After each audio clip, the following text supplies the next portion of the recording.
Good morning. So, up till now, we have discussed qualifications and court of record and original jurisdiction. Today, we will start a new topic which is appellate jurisdiction. Now, what happens in this appellate jurisdiction? अगर हम appellate jurisdiction की बात करें तो हमें name से ही पता चल रहा है that it is something about appeal. अगर सबऑर्डिनेट कोर्ट में कोई केस गया और सबऑर्डिनेट कोर्ट में एक जजमेंट आया, उस जजमेंट से पर्सन सेटिस्फाई नहीं है, then he can approach to high court.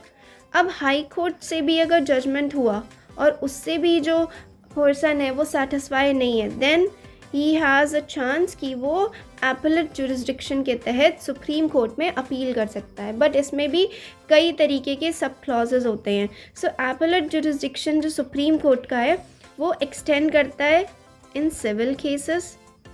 आप सिविल केसेस में भी जा सकते हैं, आप क्रिमिनल केसेस में भी एपेलेट जुरिस्डिक्शन के तहत सुप्रीम कोर्ट में अपील कर सकते हैं.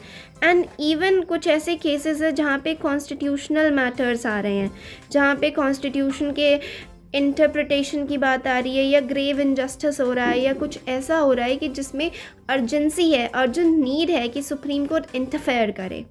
सो अगर हम बात करें कि अगर सिविल केसेस की हम पहले बात कर लेते हैं कि अगर कोई सिविल मैटर है तो सिविल मैटर में जो अपील है वो सुप्रीम कोर्ट के पास जा सकती है अगर कोई भी जजमेंट या फिर कोई भी डिक्री या कोई भी फाइनल ऑर्डर अगर हाई कोर्ट ने पास किया है. किसके अगेंस्ट? जो भी पर्सन है उसके अगेंस्ट अगर हाई कोर्ट ने अपना कोई फाइनल डिसीजन दिया है बट हाई कोर्ट ने सर्टिफाई किया है, उसने एक सर्टिफिकेट भी प्रोवाइड किया है साथ में अंडर आर्टिकल 134 कैपिटल ए कि यहाँ पे सुप्रीम कोर्ट के इंटरफेरेंस की ज़रूरत है. क्यों? क्योंकि there is a substantial law question कि हमें सब्सटैंशियल क्वेश्चन ऑफ लॉ है यहाँ पे. दैट मीन्स कि यहाँ पे हमें रिक्वायरमेंट है कि सुप्रीम कोर्ट इंटरप्रेट करे कि जो भी क्वेश्चन अराइज हुआ है because it is of general importance, कि ये बहुत ज़्यादा इम्पॉर्टेंट है और इससे कोई ग्रेव इनजस्टिस हो सकता है. तो इस वजह से जो कॉन्स्टिट्यूशन का इंटरप्रिटेशन इन्वॉल्व हो रहा है यहाँ पे, and this matter needs to be decided by the Supreme Court. और ये मैटर कौन डिसाइड करे? सुप्रीम कोर्ट डिसाइड करे.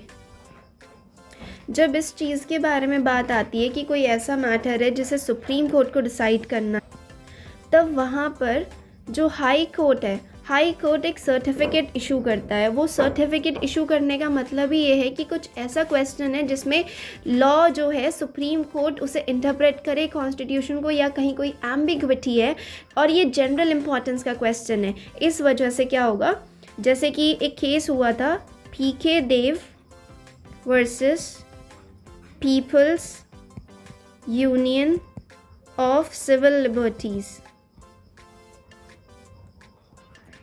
सो इसमें सुप्रीम कोर्ट ने बोला था कि अगर अपील की बात करी जाए आर्टिकल 133 में, तो सुप्रीम कोर्ट ने इस केस में कहा था दैट हाई कोर्ट शुड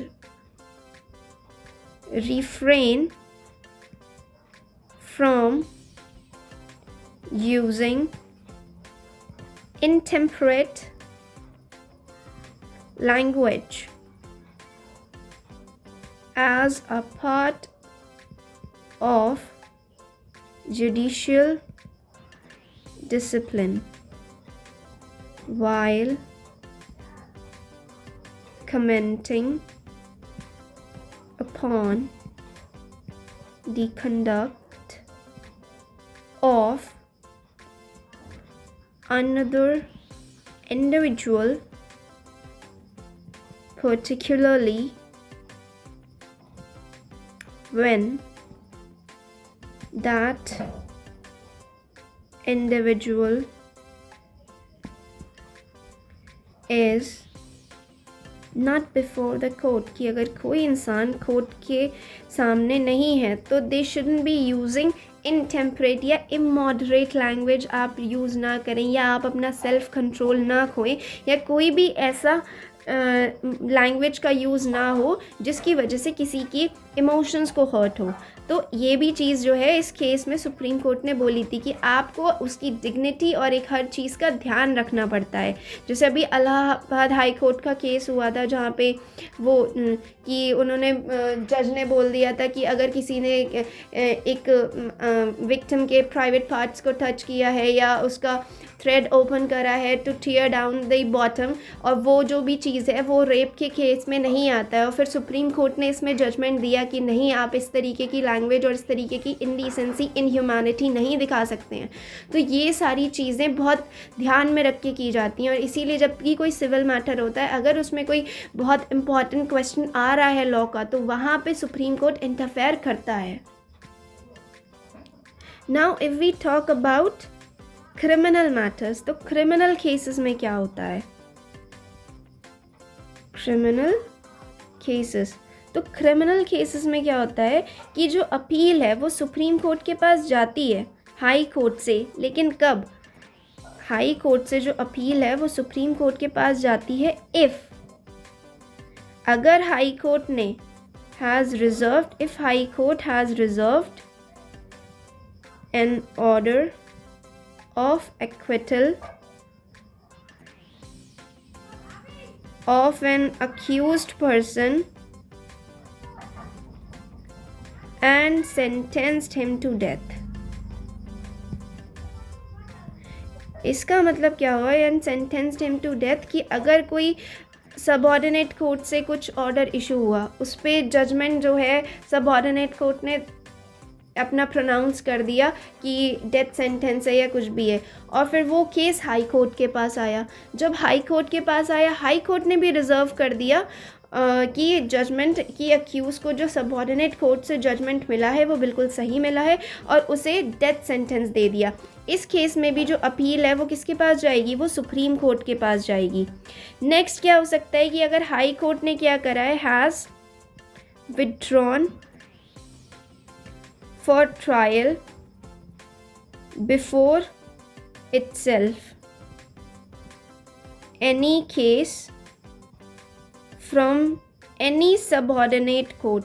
अगर किसी सबऑर्डिनेट कोर्ट से जो केस है वो हाई कोर्ट ने अपने पास ले लिया है, और उसमें जो भी ट्रायल हुआ उस ट्रायल के अंदर जो भी अक्यूज था उसे डेथ सेंटेंस मिल गया है, उस केस में भी जो अपील है वो किसके पास जाएगी? वो हाई कोर्ट के पास जाएगी। उस केस में भी high court decision, supreme court decision लेगा। हाई कोर्ट ने अगर ऐसा किया है कि सबऑर्डिनेट कोर्ट के पास कोई केस है और सबऑर्डिनेट कोर्ट से वो केस हाई कोर्ट ने अपने पास लिया और उसमें उसने ट्रायल के दौरान अक्यूज्ड को डेथ सेंटेंस दे दिया है, तब भी जो अपील है वो कहाँ जाएगी?